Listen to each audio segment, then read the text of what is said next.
building an empire, or certainly a very large company, or a company worth 50 million from scratch. And we're talking about that now with Brian Timperley and Louis Jardim. Brian, let's start with you. The company is Turrito, and in the information I have that they give us to prepare for these things, the telecommunications industry is not known for its excellent customer service. I want to say that's an understatement. I mean, they might have wonderful gadgets, wonderful ways of doing things, but you try and phone them to find out something, you can't get through. You go to these shops, they're packed with people, you have to wait for hours. So you must have seen a gap here. What was that gap? We most certainly did, yeah. We were in the telecoms industry for quite a while.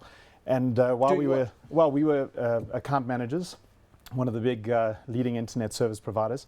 And during our time there, we really saw that if you're a big business, if you're a bank or someone like that, you get exceptional service delivery from the service providers because you're worth a lot of money to them. We found that the small to medium enterprise guys were really being neglected. So that was an area that we really wanted to focus on, deliver a layer of exceptional service delivery, and then not reinvent the wheel. They're great networks. We plugged into all of them. So our back end is every single network in the country, and we effectively took that to the small to medium enterprises and delivered a great level of service delivery to them. So Louis, you started this business together, and one of the things you've mentioned is it has been all about timing. Do you think you would have been as successful had you come in at a different time? And how did you know it was the right time to start the business? That's a good question. So Brian and I, being at a big blue chip for 4 years, we saw a massive gap in the market regarding service delivery. So at that stage, Brian and I saw a gap in the market, and we went out and started the business. We were also quite lucky and fortunate in terms of the timing, because the market was quite competitive at that stage where the smaller guys were being neglected. So Brian and I saw the gap in the market and went out and focused on the smaller guys. Give me an example. The smaller guys, you talked about the back end and unifying the back end and the network. I mean, this is internal industry jargon. Yeah. I'm a small company. I wasn't getting good service. In other words, how bad was that service? What was happening to me for it to be bad service, and what did you do to fix it? So just to give you a typical example, so the smaller guys generally have an account manager that has a customer base of about 150 customers. So generally the service delivery in terms of addressing billing queries, support queries, and that is quite problematic. So what we wanted to do is the same sort of credibility and service delivery that the big guys got, we wanted to give it to the smaller guys. So they would get that superior support, superior service delivery, and ensure that their network was prioritized end to end. I want to talk about how you started your business. How did you get the funding? What did you do? We always hear stories about entrepreneurs, but very few people get the guts to go ahead and ask for funding. So, and then they got to get the funding. You still got to get the funding. Exactly right. So tell us, how did you do it? Yeah, you know, for us, we spent initially about 3 weeks, and we were in 15 different investment meetings. So it really is about getting out there. We knocked on the doors of pretty much every investment house that we could get a referral to, everyone who knew someone.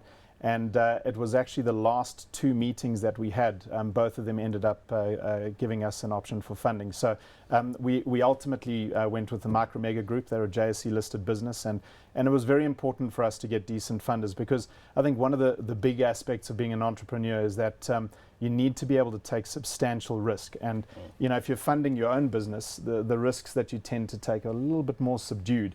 When you have funders and backers, you can make some serious decisions, and from those very risky decisions came some of our greatest successes and greatest lessons when we didn't make the right ones, but we were given that opportunity. So you have to sit there with a guy looking at you like this, saying, convince me, and then you don't. And you've got to walk out and say, now we've got to try again. So that's tough. I read an article by Yanni Mouton of PSG the other day. It was in the Sunday Times, I think. And he said, don't come to me with an idea if you want me to invest in your business. Come to me with a business. It might not be big. It might be just beginning, but at least it's a business. Correct. So what did you have to offer them? What did you say? Because you know they're busy men and women, and you got to get their attention. Correct. I think one of the key factors that we got when we got investment from Micro Mega was the passion and drive that Brian has specifically for this industry. I think a lot of investment companies, you know, if you've got a great business idea, that's awesome, but you need the individuals to drive the business idea and concept. And I think if you have the passion and drive in order to succeed as a small entrepreneur, I think it made a massive difference in terms of Micro Mega investing in our business. They would all say they've got passion and drive. You've got to give more. In the 10 minutes that you've got, what did you give them to persuade them? Well, I mean, when we were in the presentation, I remember it quite clearly, because we were about 2 slides into what we were offering, and what we said to Micro Mega is that The guys who spend a lot of money, they get high access to skills, high access to industry leaders. The guys who spend very little get access to generics. They call a support center with 300 people who don't know your name. They don't know what you do. They ask you a million questions and then say, we'll transfer you. So when we showed them the slide of saying we wanted to migrate the small guys into the realm of being able to call someone who knew you, understood your network, and really gave you a very custom level of service. The owners of Micromega told us to stop, and they sat us down, and we thought, we're going to get another speech about, nice idea, but this is what you should do going forward. And they took us on a walk of their building, introduced us to a whole bunch of people, and the chief executive at the time, Greg Morris, sat down, wrote out an NDA, slid it in front of us and said, I'd like to buy your business. And that was within 2 hours of us meeting with him. So, that was they saw the scalability of the business from that perspective. And I think timing is also quite important in terms of where we are. We're at our last legs in terms of where we were, and finding Micromega in terms of our opportunities and ideas was absolutely awesome from a timing perspective. Yeah. So, Louis, 4 years on, what have you learned? So, perseverance, having Micromega as investors, you're able to make more riskier decisions and so forth. But I also think one of the key fundamentals is building a great team. I think when you're starting out as a small business, our whole ethos is all about service delivery. And building a team that shares that same ethos and values is important. Not everyone is service delivery orientated, and it's important that you get that sort of skill set within your organization in order to give the service delivery to your customers. What about fighting with each other, disagreeing? After 1 year, you say this isn't quite what we expected it to be. Now there's a disagreement. You must have had disagreements. We certainly have had disagreements, but surprisingly, very few of them. I mean, I think one of the things that we're very blessed with is that Louis and I have very different skill sets within the business, and where I'm not good, he's exceptional, and vice versa. So we've been very fortunate with that. There's times where I let Louis take the lead because it's really where his expertise lies, and times where he does the same. So we've been very fortunate. But when we have typically fought, it's I guess it's normally about breaching through those barriers. You'll hit certain points where you need to scale the business out. And the moment you do, you've got to make big decisions, and all of it involves a lot of money. So, in the times when we've had to really get into the details of it, it's always been about breaking through those barriers to the next level. What about the regulatory environments? And there's been talk that there's so much red tape, and one of them is the BEE compliance. How are you doing there? So fortunately enough, we are level 4 BE accredited, and like you said, the industry is super competitive. ICASA coming into the market, being part of a government portfolio, is quite challenging. So what we have found is that we obviously focus on customer delivery to our end customers, and then based on that, we're able to provide the services that they require. How many jobs have you created? The number 50 million is presumably the assets? It's our revenues on an annual basis. So.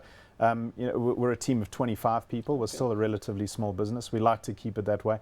It's part of the way that we scale the business beautifully, is that we don't need the massive teams that build networks and infrastructure. We just plug into them, and then we have a small niche but very highly skilled team who manage the service delivery to our customers. And then we manage our suppliers on their behalf to run the network. So we'll always be able to sustain a relatively small team in our business. Yeah. Where to from here? So the next 4 years are super exciting for us. In the telecommunication space, there's a lot happening for customers. So for the next 4 years, we're looking at a couple of acquisitions, companies that will plug and play in terms of our service delivery and in terms of product offerings in that. And then we're also looking at growth opportunities within the African market, as well as new product strategies. We've just recently acquired a cloud-based business called Cloudware and CloudGate, and those are complementary services that we provide to our customers. And cloud's going to be super prominent within the next 3 to 4 years. Yeah. A lot of clouds about today, so it's very dark outside. That it is. But that's not what you're talking about. Thanks to Brian Timperley and Louis Jardim from Turrito Networks.